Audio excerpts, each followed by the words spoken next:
साथियों नमस्कार। आप सभी का स्वागत है आपके अपने चैनल में। आज हम चर्चा करेंगे कुछ भविष्यवाणियों की एक महत्वपूर्ण जानकारी के साथ। ये भविष्यवाणी हम कैसे करें, वो भी ज्योतिष में, जो पूर्णतया सत्य हो और जो कभी भी असत्य ना हो।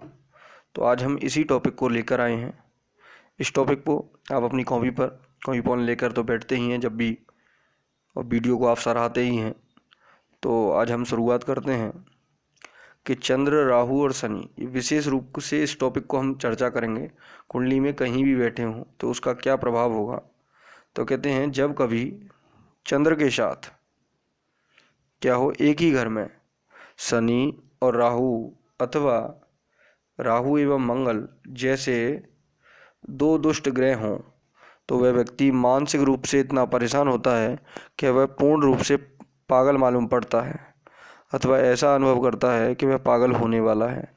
अर्थात जब कभी चंद्र राहु, जैसे मैंने ऊपर लग्न में दिखा रखे हैं, चंद्र राहु शनि बैठे हों या राहु अथवा मंगल बैठे हों पाप ग्रहों के साथ, तो ऐसा मालूम पड़ता है वो पागल होने वाला है। चंद्रमा 4 दुष्ट ग्रहों अर्थात शनि, राहु, केतु और मंगल में से किन्हीं 2 के साथ किसी भी घर में हो सकता है।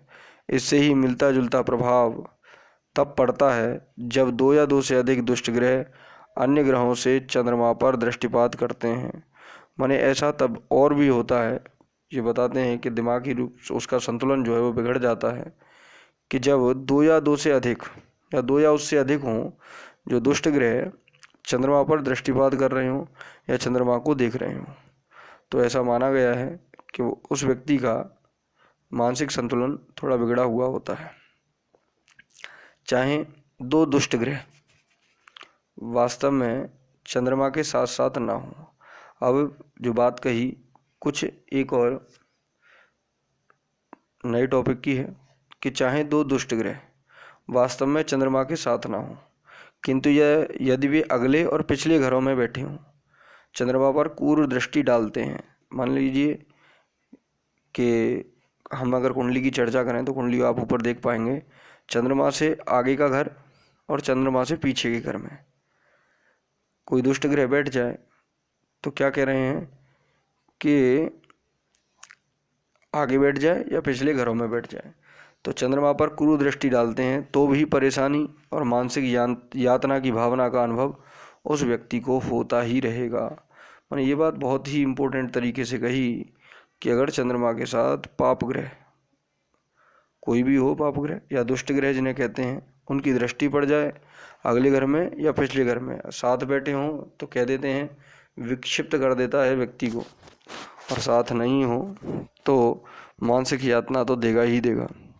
इस योग को हम पाप कर्तृ योग के नाम से भी जानते हैं। ये था आपका पहला भविष्य कथन, पहली भविष्यवाणी। अगर आप अपनी कुंडली ही देख रहे हैं तो आप अपनी कुंडली में अनुभव करें कि चंद्रमा के साथ अगर मंगल या राहु या शनि कोई बैठा तो नहीं है, तो उसके साथ उसका क्या प्रभाव होगा, हम पर इसका क्या प्रभाव पड़ने वाला है, और आप इसका अनुभव लें। ये भविष्यवाणियाँ कभी गलत नहीं होती। धन्यवाद।